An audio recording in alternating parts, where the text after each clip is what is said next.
पूर्वी खबर। रामबागान में कथित मतांतरण का मामला। भाजपा विहिप के हंगामे के बाद पुलिस की बड़ी कार्रवाई। रामबागान स्थित एक निजी मैरिज हॉल में उस वक्त भारी अफरा तफरी मच गई जब बड़ी संख्या में जुटे महिला, पुरुष और बच्चों के बीच भाजपा और विश्व हिंदू परिषद विहिप के कार्यकर्ता जा पहुंचे। उन्होंने आरोप लगाया कि वहां हिंदू परिवारों का अनुचित तरीके से मतांतरण कराया जा रहा था। सूचना मिलते ही पुलिस ने मौके पर पहुंचकर स्थिति को संभाला और लोगों को सुरक्षित बाहर निकाला। हालांकि कुछ लोग भागने में सफल रहे।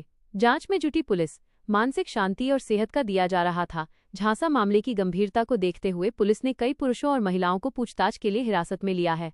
शुरुआती जांच के अनुसार लोगों को गंभीर बीमारियों से मुक्ति,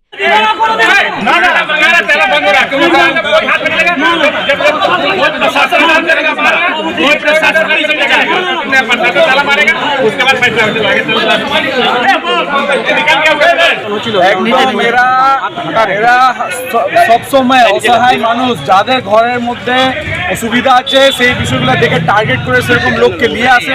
আজকে এখানে যারা হিন্দুরা তাদেরকে যখন আমাদের ছেলেরা প্রথমে বলা হয়েছে তখন ওরা বলছে আমরা এই ধর্ম এই জন্য লিখছি, আমাদের বহুত জীবনে অনেক অসুবিধা আছে, এই ধর্ম আমার নিলে অসুবিধা দূর হয়ে যাবে। আপনি ভাবুন কীরকম ভাবে মাইন্ড ডাইভার্ট করা হয় এদেরকে, কি একটা হিন্দু ধর্ম ছেড়ে তারা মিশনারি হচ্ছে। এখানে 150 মহিলা ছিল, 150 মহিলা। এই মহিলারা এরা আগে এখানে, আর এটা খালি রানীগঞ্জে খালি এখানেই নেই, আমরা বিগত 2 সপ্তাহ থেকে কন্টিনিউ রবিবার এজি চার্চ স্কুলে এই জিনিস আগেও পুরো জোর ফোর চলেছে। আমরা অনেকবার বলেছি কিন্তু বন্ধ হয়নি। এরা এখন আমাদের ভয়ে বিভিন্ন জায়গায় লুকিয়ে চুকিয়ে এরকম বিভিন্ন জায়গায় প্রোগ্রাম করছে। আজকে এখানে হাতে ধরা পড়েছে। আমাদের ছেলেরা যখন 2-4 জন কথা বলতে এসেছিল তখন ওদেরকে ধমকি দিচ্ছে, মারার ধমকি দিচ্ছে। এখন ওরা এখান থেকে অনেক মহিলারা ছিল তারা পালিয়ে গেছে, কিন্তু আমি 2 জনকে পেয়েছি যারা মুখ্য আছে, তাদেরকে পুলিশকে হাতে তুলে দিয়েছি। আমরা প্রশাসনিকভাবে এদের উপর কেস করব এবং যেটা বিষয় আছে আর এই যে ভবন আছে, যে ভবনে এই মালিককেও আমরা ওদের উপর কেস করবো, ওদেরকে ধরতে হবে। কেন ওরা বলছে কি এর আগে আমরা আরো 4-5 বার প্রোগ্রাম করেছি। আপনি ভাবুন কি সিকিউরিটি আছে যদি এরকম ভবনে কোনো বাম বানানো হয় বা কোনো ব্ল্যাকমেলিং বা কোনো স্মাগলিং বা কোনো ডাকাতির কোনো প্রজ্ঞান এখানে করা হয় তাহলে তো লোক জানতেই পারবে না। রানীগঞ্জ মানুষকে এবার জাগৃত হতে হবে, এইসব বিষয়গুলো ধ্যান রাখতে হবে। আগামী দিনে বহুত এগুলো হয়েছে আর এগুলো হবে না, এগুলো আমরা বরদাস্ত করবো না। বিশ্ব হিন্দু পরিষদ খবর পেলাম কি আস্থা ভবনে কিছু খ্রিস্টানরা এসে পড়ে ধর্ম পরিবর্তন করাচ্ছে হিন্দুদেরকে। দেখুন এইভাবে ভুলভাল বুঝিয়ে কিছু মানুষকে টাকার লোভ দেখিয়ে ধর্মান্তকরণ করাচ্ছে, ভুলভালভাবে বুঝিয়ে। এই খবর পেয়ে আমরা বিশ্ব হিন্দু পরিষদের সকল সদস্যরা এসে পড়ে এখানে দেখলাম যে হ্যাঁ এখানে নানারকমভাবে ভুলভাল বুঝিয়ে এবং ভুলভ্রান্তি করে লোভ দেখিয়ে নানারকমভাবে। দেখুন কোথাকার মানুষ ছিল এখানে? এরা সব বাইরে থেকে এসছে। তো এখানে কিভাবে পৌঁছলো এরা এখানে লোকালের সাথে কারো সাহায্য নিয়েছে। আমরা খবর লাগাচ্ছি, আমরা এখনই খবর পেলাম। খবর পাওয়ার সঙ্গে সঙ্গে আমরা সবাই এখানে এসে পড়ে এদেরকে হাতে নাতে ধরেছি এবং দেখুন সব গ্রুপ রয়েছে, এরা ভুলভালভাবে বুঝিয়ে নানারকমভাবে। কজন ছিল ভিতরে, কজন ছিল এখানে? মোটামুটি ছিল 35 থেকে 40 জন ছিল। কিছু ছেলে আছে, কিছু মহিলাও রয়েছে। আমরা সঙ্গে সঙ্গে এখানে এসে পরে দেখে পাঞ্জাবি মোড় থানাতে ফোন করি এবং ওখানে পুলিশরা এসে পড়ে ওনাদেরকে এখন অ্যারেস্ট করে নিয়ে যাচ্ছে। এটা কিভাবে দেখছো আপনারা এখানে ভাজপার সরকারের মধ্যে এরকম ঘটনা চলছে? এটা তো খুবই বাজে। এটা তো আমরা অনেক দিন থেকে শুনছিলাম, আমরা কোনোদিন হাতে নাতে ধরতে পারিনি। তো আজকে খবর পেয়ে যেহেতু সঙ্গে সঙ্গে এসে গেছি, আমরা পৌঁছে গেছি স্পটে এবং দেখলাম যে হ্যাঁ এভাবে ধর্মান্তকরণ করা হচ্ছে। এটা তো খুবই বাজেভাবে ঘটনা, নিন্দা নয়। তো এটা আমরা সঙ্গে সঙ্গে পুলিশকে খবর দিয়েছি, এসেছে, ওনারাও নিয়ে গেছে। এটা কোথায় চলছিল? তো এটা আস্থা ভবন, রামবাগানের ভেতরে কেএম হসপিটালের অপোজিটে যে আস্থা ভবন রয়েছে। কতদিন ধরে এখানে চলছিল এসব? এটা তো খবর পাচ্ছি কি বেশ কিছুদিন থেকেই চলছিল।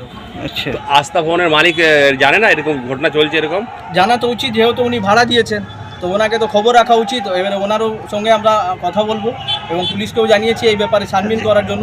এই ভবনে জানে তাহলে কিভাবে না জেনে পরে কাউকে ভবনটা ভাড়া দিয়ে দিল। আপনারা কমপ্লেন করবে এটা নিয়ে? একদম অবশ্যই আমরা বিশ্ব হিন্দু পরিষদরা এই বিষয়টাকে নিয়ে কমপ্লেন করবো। ওখানে মানুষজন কোথায় আছে? ওদেরকে সব এখনই পুলিশ অ্যারেস্ট করে নিয়ে মালিকের ভবন মালিকের উপরে কোনো আপনারা? হ্যাঁ অবশ্যই ওনাকে জানতে হবে না কি আমি ভবনটা কিসের জন্য ভাড়া দিচ্ছি, ঠিক আছে? জানে নিশ্চয়ই ঠিকভাবে ভাড়া দিল, তারও উপরে আমরা স্টেপ নেব। আর শোনা গেল মহিলাগুলো ছিল, কোথাকার ছিল? না এখনো জামুরিয়া সাইডের বলছে ওরা। এখন নিজের মুখ থেকে ওরা বলছে জামুরিয়া থেকে এসছি, পাণ্ডবেশ্বর থেকে এসছি, সব বাইরের আছে। কম বয়সের মহিলারা দেখা দিচ্ছিল। হ্যাঁ মহিলারা ছিল, বয়স্কও ছিল, কিছু কম বয়সীও ছিল এবং কিছু ছেলেরাও ছিল। কি নাম আপনার? আমার নাম বিশ্বজিৎ গড়াই, বিশ্ব হিন্দু পরিষদ সম্পাদক, রানীগঞ্জ খবর।